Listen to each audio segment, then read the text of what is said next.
ఏపీలో పులివెందుల అలాగే ఒంటిమిట్టలో ZPTC elections నిన్న ముగిశాయి. రేపు కౌంటింగ్ ఉంది. అయితే గడిచినటువంటి 30 ఏళ్లలో ఎప్పుడూ కూడా జెడ్పీటీసీ ఎన్నికలు పులివెందుల్లో జరగలేదు.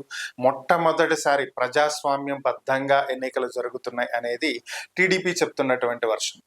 సో ప్రజాస్వామ్యం సంఖ్యలు తెంచాము అనేది టీడీపీ చెప్తుంది. మరొక పక్క వైఎస్ఆర్ కాంగ్రెస్ పార్టీ ఏమో ఇక్కడ టీడీపీ అరాచకాలు చేస్తుంది, అన్యాయాలు చేస్తుంది, ఓవరాల్ గా ప్రజలను భయభ్రాంతులకు గురి చేస్తుంది, ఓట్లు వేయనివ్వట్లేదు, రిగ్గింగ్ చేస్తుంది, దొంగ ఓట్లు వేస్తుంది అని చెప్పి వైఎస్ఆర్ కాంగ్రెస్ పార్టీ చెప్తుంది. అయితే ఓవరాల్ గా వైఎస్ఆర్ కాంగ్రెస్ పార్టీ హైకోర్టుకు వెళ్ళబోతుంది. మరలా ఎలక్షన్ జరిపించాలి, రీపోలింగ్ జరిపించాలి అనేది కోరుతుంది. అసలు పులివెందుల్లో ఏం జరుగుతుంది ఏంటి, 30 ఏళ్ల నుంచి అసలు ఎన్నికలు ఎందుకు జరగలేదు, ఈ విషయాలే ఇప్పుడు మనం చూద్దాం. యాక్చువల్ గా గడిచినటువంటి 30 సంవత్సరాల్లో ఎన్నికలు అయితే జరగలేదు, ఇది వాస్తవం. పులివెందుల్లో జెడ్పీటీసీ ఎన్నికలు గడిచినటువంటి 30 ఏళ్లలో జరగల. కానీ ఇది ఎందుకు జరగలేదు అంటే ఇక్కడేమి అపోజిషన్ ని భయభ్రాంతులకు గురి చేసో, అపోజిషన్ లీడర్స్ ని కట్టేసో, కొట్టేసో, లేదంటే ఇంకేదో చేసో ఎలక్షన్స్ ఆపలా. సో ఇక్కడ జరిగింది ఏంటి అంటే ఇక్కడ వైఎస్ఆర్ ఫ్యామిలీకి వైఎస్ రాజశేఖర్ రెడ్డి అలాగే వైఎస్ వివేకానంద రెడ్డి వాళ్ళ హయాంలో అప్పటి నుంచి అటు కాంగ్రెస్ కానీ తర్వాత వైఎస్ఆర్ మరణం తర్వాత వైఎస్ఆర్ కాంగ్రెస్ పార్టీ ఏర్పడిన దగ్గర నుంచి ఇటు జగన్మోహన్ రెడ్డికి కానీ పులివెందులలో ఒక మంచి హోల్డ్ ఉంది. వాళ్ళ ఫ్యామిలీకి ఉన్నటువంటి హోల్డ్ వల్ల అక్కడ రాజకీయంగా మోస్ట్ ఆఫ్ ద పీపుల్ అటు కాంగ్రెస్ కి ఇటు వైఎస్ఆర్ కాంగ్రెస్ పార్టీకే ఓట్లు వేసేవాళ్ళు.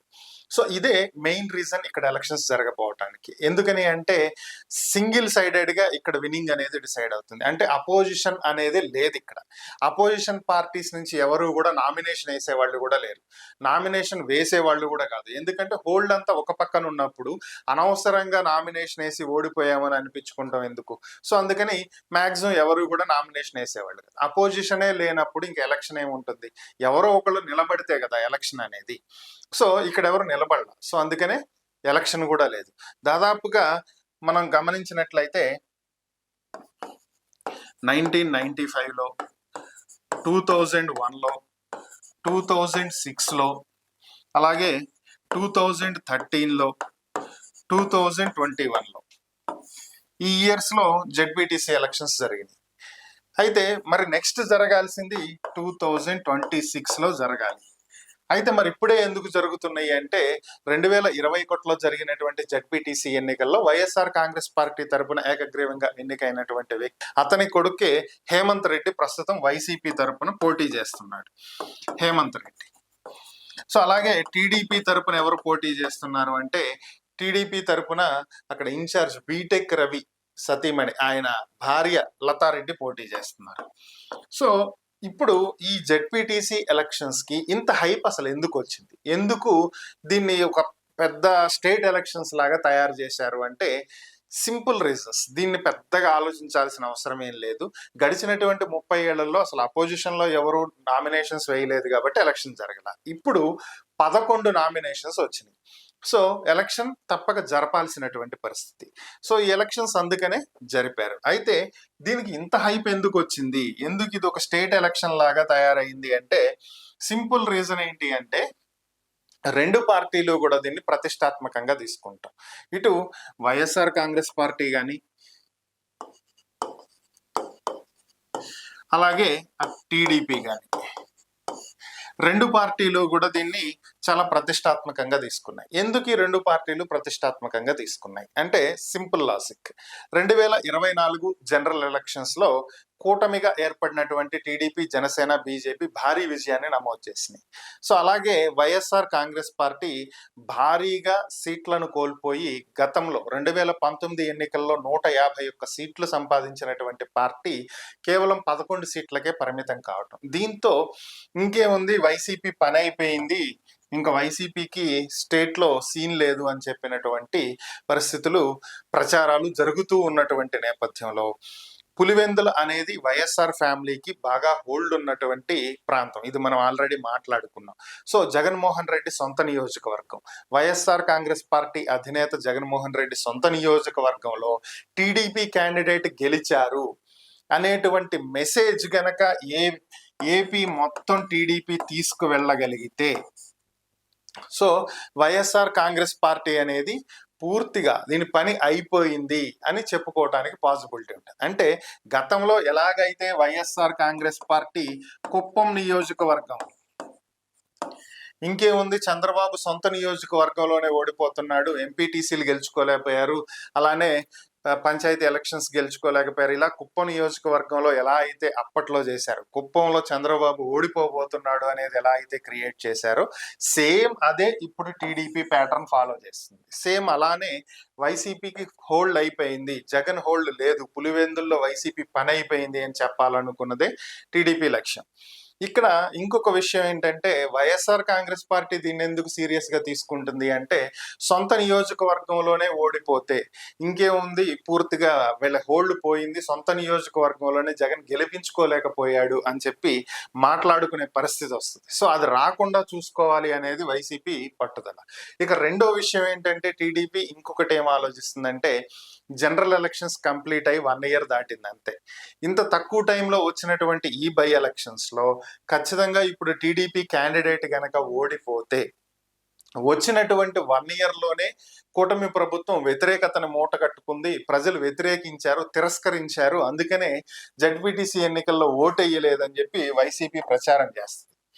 సో అల్టిమేట్ గా కూటమికి నెగిటివిటీ క్రియేట్ అవుతుంది. సో అది ఆ అవకాశం వైసీపీకి ఇవ్వకూడదు, ఆ నెగిటివిటీని తెచ్చుకోకూడదు. సో కాబట్టి ఇది ఖచ్చితంగా గెలిచి తీరాలి. అధికారంలో ఉండి కూడా గెలిపించుకోలేకపోయాము అంటే ఎలాగూ అనేది టీడీపీ పట్టుదల. అంటే ఇక్కడ ఏంటి, నంద్యాల తరహాలో గతంలో 2019కి ముందు జరిగినటువంటి నంద్యాల బై ఎలక్షన్స్ లో ఎలా అయితే టీడీపీ ఖచ్చితంగా గెలిచి తీరాలి అని చెప్పి తమకు ఉన్నటువంటి అన్ని మార్గాలను ఎలాగైతే ఉపయోగించుకుందో అదే విధంగా ఇప్పుడు కూడా అప్పుడు ఒక సందుకు ఎమ్మెల్యేలను తీసుకొచ్చి అక్కడ ఇన్ఛార్జీలుగా వేసేసి నంద్యాలలో ప్రతి పోలింగ్ బూత్ కి ఒక ఎమ్మెల్యే లెక్కన పనిచేసినటువంటి దాఖలాలు మీకు గుర్తుంటే అర్థమవుతుంది క్లియర్ గా.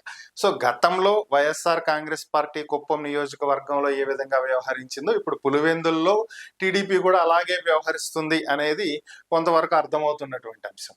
అలానే ఈ రెండు పార్టీలకి కూడా ఇది ప్రతిష్టాత్మకం. ఎందుకంటే వీళ్ళు ఖచ్చితంగా తమ హోల్డ్ ఉంది అని చూపించుకోవాలి, వీళ్ళు మా మీద వ్యతిరేకత లేదు అని చూపించుకోవాలి. ఈ రెండు కారణాలే మెయిన్ గా ఒక జడ్పీటీసీ ఎలక్షన్స్, అది కూడా చాలా చిన్న ఎలక్షన్ సింపుల్ గా చెప్పాలి అంటే. అంతేకాకుండా ఇదేమన్నా ఇంకో 4 ఏళ్ళు 5 ఏళ్ళు ఏమన్నా ఉందా అంటే 2026లో మళ్ళీ ఎన్నికలు జరుగుతాయి, అంటే ఇంకొక 1 year ఉంది. ఈ 1 year కోసమే ఇంత ప్రతిష్టాత్మకంగా కొట్టుకుంటున్నటువంటి పరిస్థితి. మరి అక్కడ సిచ్యువేషన్స్ ఎలా ఉన్నాయి అనేది కనుక ఒకసారి మనం గమనించినట్లయితే ఇది YSR Congress party version. So వీళ్ళు చెప్తున్నది ఏంటంటే ఇది కొద్దిసేపటి క్రితమే ఇది ప్రస్తుతం వైఎస్ఆర్ కాంగ్రెస్ పార్టీ అధినేత జగన్మోహన్ రెడ్డి ప్రెస్ మీట్ పెట్టారు. ఆ ప్రెస్ మీట్ లో ఆయన రిలీజ్ చేసినటువంటి పిక్చర్ ఇది. సో ఇక్కడ వాళ్ళు చెప్తున్నటువంటి అంశం ఏంటి అంటే ఈ వ్యక్తి ఇక్కడ సందీప్ కుమార్ అని చెప్పి కనిపిస్తుంది కదా, జమ్మలమడుగు నియోజకవర్గానికి చెందినటువంటి వ్యక్తి. ఇతను వచ్చి పులివెందుల నియోజకవర్గంలో ఓటు వేశాడు, అది కూడా కలెక్టర్ ఉండగా. సో వీళ్ళు చెప్తున్నది ఏంటంటే ఇక్కడ ఉన్నటువంటి వ్యక్తి కలెక్టర్, వీళ్ళు దొంగ ఓట్లు వేసినటువంటి వ్యక్తులు. సో కలెక్టర్ ఉండగానే వాళ్ళు దొంగ ఓట్లు వేశారు. సో ఇది ఇక్కడ జరుగుతున్నటువంటి పరిస్థితి, దీన్ని అర్థం చేసుకోండి అని చెప్పి ప్రజలకు తెలియజేసేటువంటి ప్రయత్నం చేస్తున్నారు. సో ఇక్కడ పోలింగ్ ప్రశాంతంగా జరగలేదు, ఏదైతే టీడీపీ చెప్తుందో అదంతా అబద్ధం అనేది వీళ్ళు చెప్తున్న వర్షన్. సో ఇక్కడ ఒక వీడియో కూడా చూద్దాం, వాళ్ళ అఫీషియల్ ట్విట్టర్ హ్యాండిల్. అచ్చివిల్లి విలేజ్ లో ఇంతవరకు జరిగిన చరిత్ర కూడా లేదు సార్ ఈ విధంగా. ఇది ఫస్ట్ సారి లేనిపోని కలతలు పెట్టి కొత్త జనం ఊరు నుంచి దాదాపు 400 జనాన్ని తెచ్చి ఇక్కడ నిలబెట్టి ఓటర్స్ భయాందోళనకు గురి చేసి ఈ స్లిప్పులు గుంజుకొని ఏజెంట్ పారాలు గుంజుకొని వెనక్కి పంపిస్తున్నారు. అసలు ఎంటర్ కాలేడం ఏమంటే ఏం ముందు ఏం చేస్తాము, ఈడ్చుకుపోయే పరిస్థితి కూడా ఉంది. దయచేసి ఎన్నికల కమిషన్ గారికి, ఈసీ గారికి మేము విజ్ఞప్తి చెప్పుకోవడం ఏమనగా, మాకు మొత్తం ఇప్పుడు ఎన్ని పంచాయతీలు జరిగినాయో అన్ని పంచాయతీలు కూడా రీపోలింగ్ జరపాలని మేము మా మనస్ఫూర్తిగా మేము కోరుచు.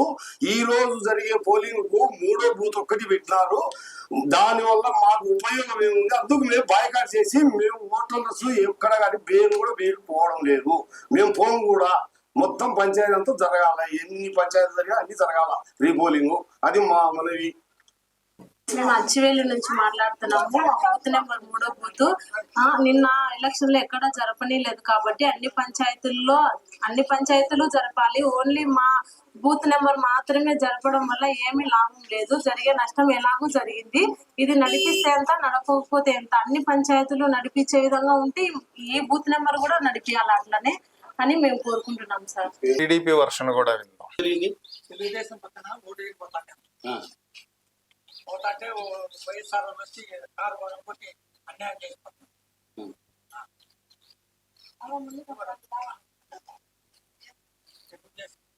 సో వీళ్ళ వర్షన్ ఇది. సో మేము టీడీపీకి ఓటేద్దామని చెప్పి వెళ్తున్నాము, మా కారు పగలగొట్టేసి మమ్మల్ని వెళ్ళనివ్వకుండా ఇబ్బంది పెడుతున్నారనేది టీడీపీ వర్షను.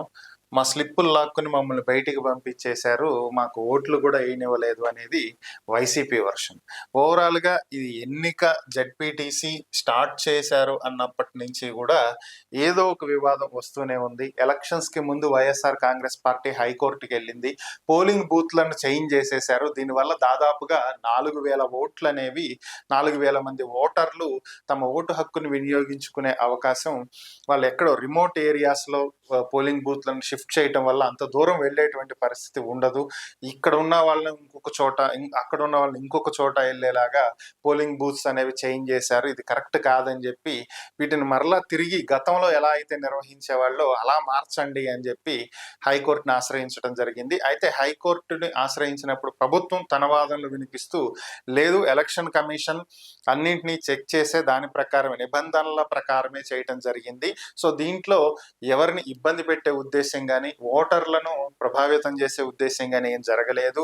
కేవలం పొలిటికల్ గా చేస్తున్నటువంటి ఎలిగేషన్సే తప్ప వేరొకటి ఏం లేదు అని చెప్పి ప్రభుత్వం కోర్టుకు తెలియజేసినటువంటి నేపథ్యంలో కోర్టు ఏదైతే పోలింగ్ బూత్ లో మరలా మార్చేటువంటి ప్రక్రియ ఏదైతే వైఎస్ఆర్ కాంగ్రెస్ పార్టీ కోరుతుందో దాన్ని డిస్మిస్ చేయడం జరిగింది. దీంతో పాటుగా ఒక్క ఎగ్జంప్షన్ అయితే ఇచ్చింది. ఎవరైతే కొంతమంది లీడర్స్ ఉన్నారో వీళ్ళకి సంబంధించి వీళ్ళని ముందుగా అరెస్టులు చేయటం ఇలాంటివి వాళ్ళని రిలీజ్ చేసేటువంటి ఆర్డర్స్ అయితే ఇచ్చింది. అయితే నిన్న ఎలక్షన్ జరిగేటువంటి సమయంలో ఎంపీ అవినాష్ రెడ్డిని అరెస్ట్ చేయడం జరిగింది వైఎస్ఆర్ కాంగ్రెస్ పార్టీ తరఫున. అరెస్ట్ అంటే హౌస్ అరెస్ట్ చేశారు, బయటికి రాకుండా. అలాగే ఎమ్మెల్సీ టీడీపీకి చెందినటువంటి ఎమ్మెల్సీ రామ్ గోపాల్ని కూడా హౌస్ అరెస్ట్ చేయడం జరిగింది. ఇలా కొంతమంది ఎవరైతే సమస్యాత్మకంగా విద్వేషాలు రెచ్చగొట్టాలి అని ప్రయత్నిస్తున్నారో వాళ్ళని హౌస్ అరెస్ట్ చేశామని చెప్పి చెప్పారు.